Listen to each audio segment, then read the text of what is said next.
Hari ini kisah viral akan menceritakan kembali kisah yang sangat cukup mengerikan. Kasus viral kali ini datang dari seorang wanita yang berparas sangat cantik, dan dia adalah seorang pelajar menengah atas di Kabupaten Tebing Tinggi. Wanita itu ditemukan dalam keadaan yang sudah tidak bernyawa, di sebuah halaman gedung yang kosong. Dia mengalami beberapa luka di sekujur tubuhnya, hingga permukaan wajah sampai kakinya sudah membiru. Menurut beberapa saksi di lokasi kejadian, sekitar tubuh dari si wanita itu sudah sangat sulit untuk dikenali, dan mereka menduga bahwa dia sudah dibuang sekitar beberapa minggu yang lalu.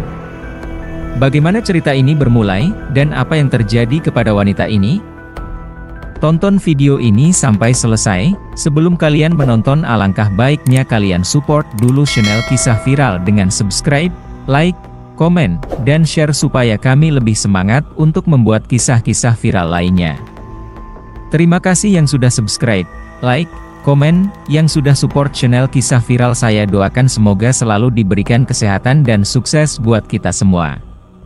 Semoga cerita ini bisa memberikan manfaat untuk kita semua ke depannya, agar senantiasa lebih berhati-hati dan selalu waspada terhadap sekitar. Inilah kisahnya.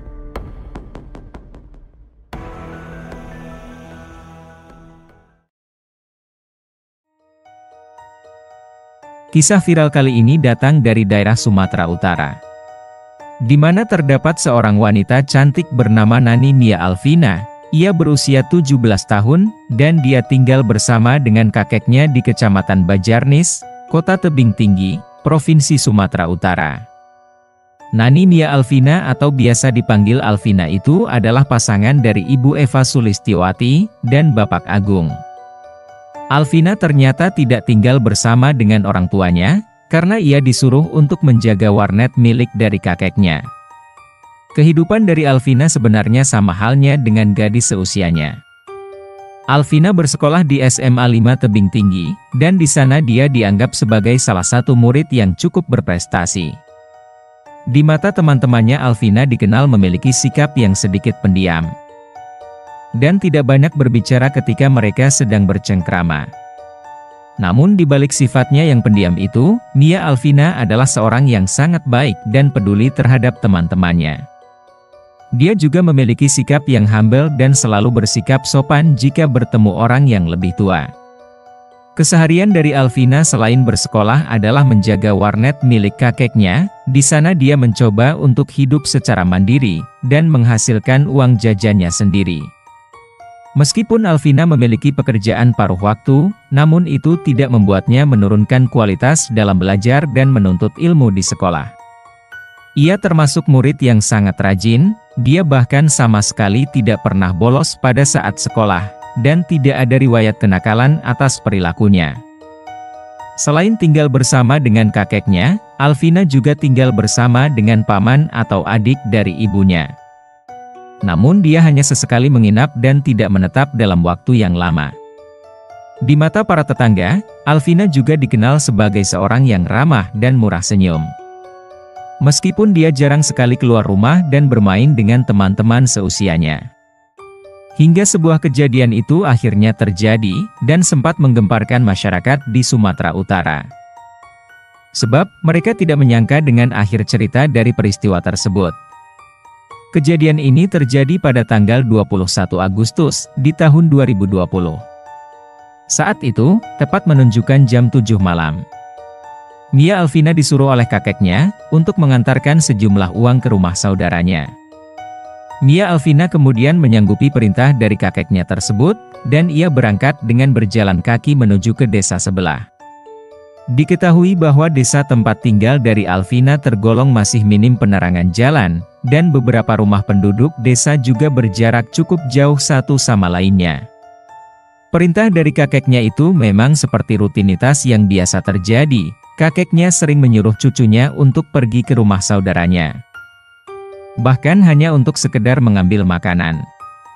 Hingga sampai jam 10 malam kakek Jumadi merasa sedikit khawatir, karena cucunya belum juga pulang ke rumah. Kakek Jumadi kemudian menelepon ponsel milik Alvina, namun ponselnya malah tidak aktif, dan sulit untuk dihubungi. Dia selanjutnya menelpon saudaranya untuk menyuruh Alvina segera pulang. Namun jawaban dari saudaranya itu langsung membuatnya menjadi cemas. Ternyata Alvina tidak ke rumah saudaranya, dan kakek Jumadi bertanya-tanya kemana kepergian dari cucunya selama 3 jam tersebut. Dia kemudian menelpon kedua orang tua dari Alvina, dan jawabannya tetap sama, bahwa mereka tidak mengetahui keberadaan dari anaknya. Hingga kakek Jumadi bersama dengan anak-anaknya kemudian mencari keberadaan dari Alvina gadis 17 tahun itu. Namun sampai jam 3 pagi ternyata tetap tidak kunjung ditemukan. Keesokan harinya ibu kandung dari Alvina selanjutnya menanyakan keberadaan dari putrinya ke beberapa teman sekolahnya. Jawaban dari mereka juga tetap sama, bahwa tidak ada yang bertemu Alvina. Pencarian mereka kemudian dilakukan ke beberapa kerabat dekat, hingga ke saudara jauh. Mereka juga meminta beberapa warga untuk ikut serta dalam pencarian Alvina. Hingga sekitar 3 hari berikutnya, gadis 17 tahun itu dinyatakan menghilang, dan keberadaannya seperti sebuah misteri yang tidak terpecahkan. Keluarga Alvina kemudian melaporkan atas kehilangan anaknya itu ke kantor kepolisian, dan para petugas di sana berjanji akan melakukan pencarian atas hilangnya gadis itu. Hingga menugaskan beberapa petugas yang berada di lapangan, kabar menghilangnya Alvina kemudian menyebar ke seluruh Kabupaten Tebing Tinggi. Namun, sekitar 14 hari pencarian yang sudah dilakukan, gadis tersebut tetap tidak ditemukan. Hingga sebuah peristiwa besar itu akhirnya mulai terbuka. Di saat itu terdapat seorang warga yang menemukan sebuah tubuh manusia di ladang kosong bekas perusahaan yang sudah lama tidak ditempati. Kejadian itu terjadi pada hari Senin tanggal 22 Agustus tahun 2022, sekitar jam setengah 10 pagi. Saat itu seorang warga yang sedang mencari rumput untuk makanan ternaknya, dia tidak sengaja melewati timbunan ranting pohon yang berada di depan gedung kosong tersebut. Awalnya warga tersebut tidak menghiraukannya, dan lebih memilih untuk membiarkannya begitu saja. Namun tidak lama kemudian, dia menyadari bahwa ada sesuatu yang janggal di sana. Dia juga mencium aroma yang tidak sedap, dan itu tidak pernah dicium olehnya selama ini. Warga yang bernama samaran Ikin itu kemudian mulai memperhatikannya dengan lebih seksama. Hingga dari balik sana ternyata ada sebuah pergelangan tangan yang terlihat cukup jelas. Ikin awalnya merasa ragu dalam keterangannya sebagai saksi di kantor kepolisian. Saat itu dia mencoba untuk menarik napasnya lebih panjang, dan menetralisir keadaan tubuhnya yang memang belum tidur dari semalaman. Ikin berpikir bahwa dia sedang berhalusinasi, dan berharap pergelangan tangan itu hanya sebuah bayangan dari ranting pohon. Pada saat itu, Ikin berjarak sekitar 15 meter dari sana, hingga rasa penasaran itu membuatnya mencoba mendekat lebih dekat lagi untuk memastikannya. Hingga setelah dia berjarak sekitar 2 meter, Ikin langsung terkejut. Karena di antara ranting pohon dan rerumputan itu ternyata terdapat tubuh dari seorang manusia. Ikin lantas tidak langsung melakukan evakuasi. Dia kemudian berlari dan memanggil para warga yang lain untuk mengajaknya ke tempat tersebut. Hingga setelah beberapa warga setempat datang, Ikin dan para warga lainnya kemudian mulai membersihkan ranting pohon itu, dan mulai mengangkat tubuh dari seorang manusia tersebut. Dari sana Ikin benar-benar tidak menyangka atas apa yang baru saja ditemukannya. Hal tersebut merupakan sebuah pengalaman yang sangat mengerikan, dan kejadian itu membuatnya terbayang-bayang sampai saat ini. Ikin dan para warga yang lainnya kemudian melaporkan atas penemuan itu ke aparat desa setempat. Hingga setelah warga mulai berdatangan dan berkerumun di tempat tersebut, aparat desa bersama dengan pihak kepolisian akhirnya datang, dan memberi garis pengaman di lokasi kejadian. Kepolisian kemudian mulai menyisir area di sekitar tempat perkara. Mereka juga meminta keterangan warga termasuk Ikin, yang pertama kali menemukan tubuh tersebut. Setelah pihak medis juga datang ke lokasi itu, mereka kemudian mulai mengecek tubuh itu langsung di tempat kejadian. Hingga identifikasi awal menunjukkan bahwa tubuh tersebut berjenis kelamin seorang wanita, dan masih berusia sekitar 15-17 tahun. Kabar atas penemuan tubuh itu kemudian menyebar ke seisi kota Tebing Tinggi. Dan hal itu juga membuat keluarga Mia Alvina untuk berangkat ke sana dan melihatnya secara langsung. Lokasi penemuan itu tidak jauh dari rumah kakek Jumadi.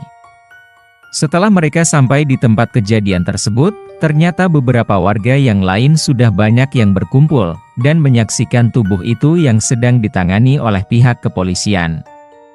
Awalnya kakek Jumadi tidak mempunyai firasat bahwa tubuh tersebut adalah milik dari cucunya. Namun saat salah satu warga memberikan informasi mengenai jenis kelamin dan rentang usia dari korban, kakek Jumadi tiba-tiba langsung kepikiran sesuatu yang tidak dia inginkan. Terlebih Ibu Eva juga mencoba untuk menerobos agar lebih mendekat ke arah tubuh tersebut. Setelah berjarak sekitar beberapa meter, Ibu Eva seketika langsung berteriak sangat keras sambil memanggil-manggil nama anaknya. Ibu Eva saat itu melihat sebuah sendal merah di dekat tubuh tersebut, dan diyakini bahwa itu adalah milik dari putrinya. Saat pihak kepolisian melihat ada seorang ibu yang menangis di antara kerumunan para warga. Pihak kepolisian kemudian menghampirinya, dan mulai memberi ketenangan kepadanya. Setelah itu Ibu Eva selanjutnya berkata bahwa tubuh yang ditemukan itu adalah milik putri kandungnya, yang bernama Nina Mia Alvina. Hal itu diyakininya karena ia melihat sendal yang sangat mirip sekali dengan yang dipakai anak gadisnya. Dan sendal itu dibelikan oleh Ibu Eva untuk anaknya. Pihak kepolisian kemudian mengajak Ibu Eva beserta keluarga untuk ke rumah sakit terdekat. Mereka juga membawa tubuh itu untuk dilakukan pencocokan secara prosedural. Di sana beberapa petugas medis kemudian ditugaskan untuk melakukan pemeriksaan terhadap tubuh korban. Setelah beberapa waktu menunggu, sekitar 10 jam berikutnya mereka akhirnya berhasil melakukan pencocokan identitas korban dengan Ibu Eva dan sekeluarga. Tubuh itu kemudian diidentifikasi dan benar saja tubuh tersebut milik dari Nina Mia Alvina, yang berusia sekitar 17 tahun.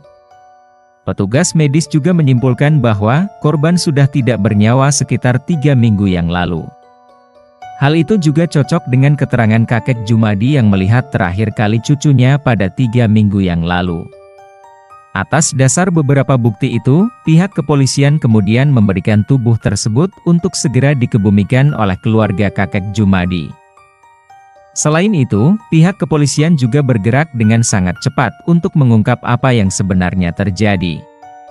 Terhadap tubuh itu mereka juga mendapatkan fakta forensik bahwa terdapat luka tikaman sebanyak 12 kali di tubuhnya, dan ada sebuah sobekan yang terdapat di bagian sensitif di tubuh gadis itu.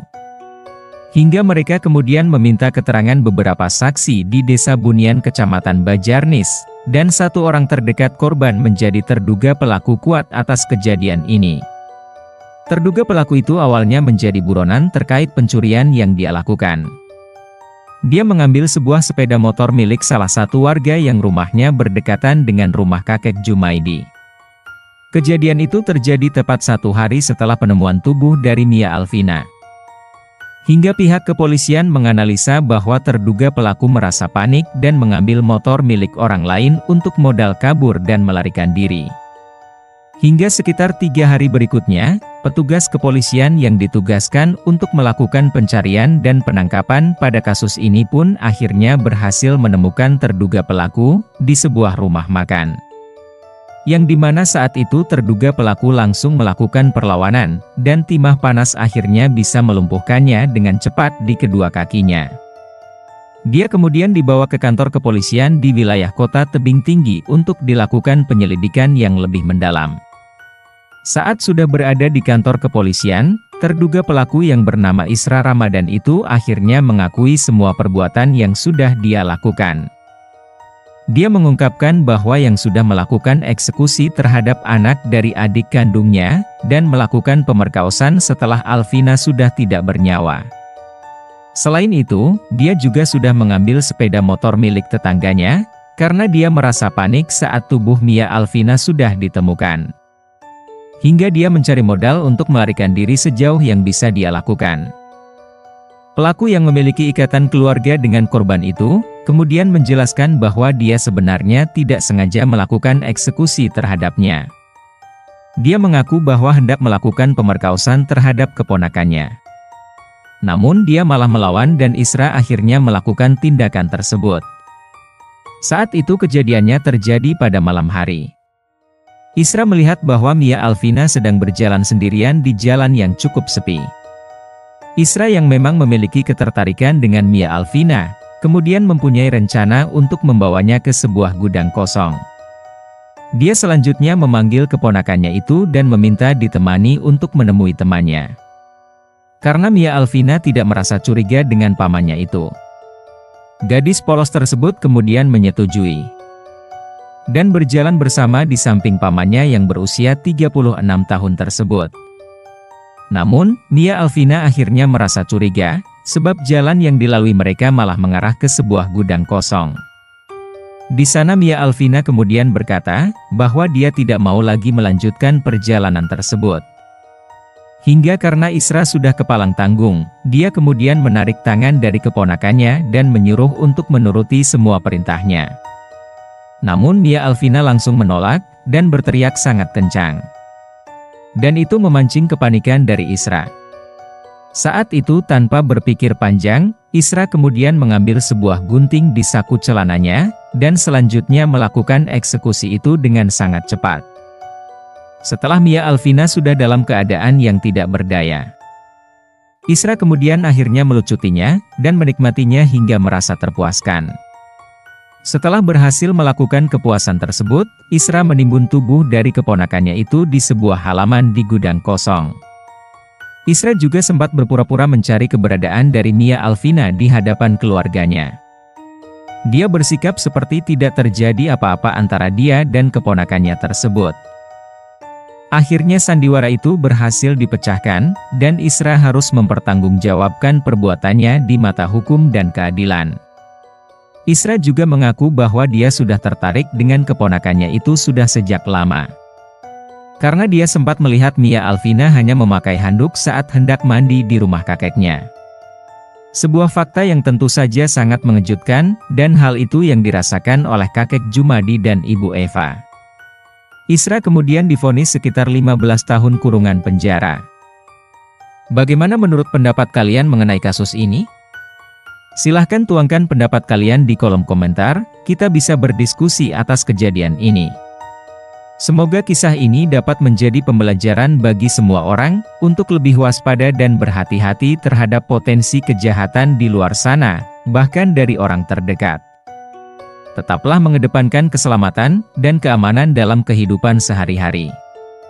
Terima kasih sudah menonton video ini sampai habis. Berikan dukungan terhadap channel Kisah Viral dengan menekan tombol suka, dan tuliskan juga pendapat kamu di bawah kolom komentar.